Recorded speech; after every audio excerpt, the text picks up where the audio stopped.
एक बात नहीं समझ पा रहा हूँ कि पहले की सरकार के समय 1962, 1965, 1972 की भीषण लड़ाइयाँ हुई। देश पोलियो, प्लेग, हैजा, टीबी जैसी भयंकर महामारी की चपेट में आया, लेकिन सभी का मुफ्त में इलाज हुआ। मुफ्त में पूरे देश का टीकाकरण हुआ। लोगों ने उन सरकारों पर खरबों के घोटाले के आरोप लगाए। कहा गया कि काला धन विदेशों में भेजा गया।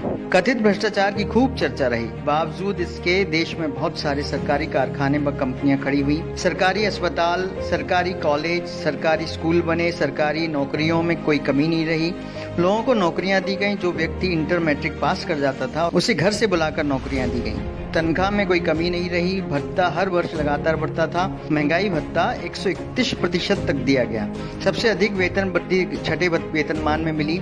सरकारी कर्मचारियों को पेंशन दिया जाता था। देश की जीडीपी 10% से ऊपर थी।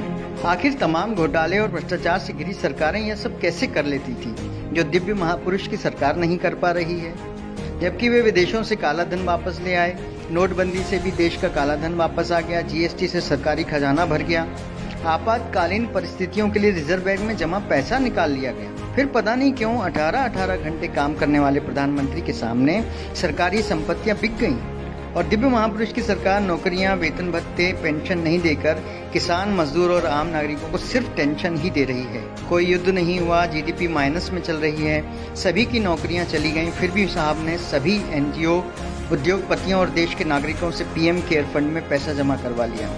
उस पैसे से क्या कार्य हुआ, किसी को नहीं पता। देश में बड़ी अजीब स्थिति बनी है।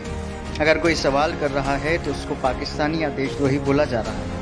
मेरे ख्याल से उन युवाओं को तो अब कम से कम अब जाग जाना चाहिए जो पढ़े लिखे होने का दम्भ भरते हैं।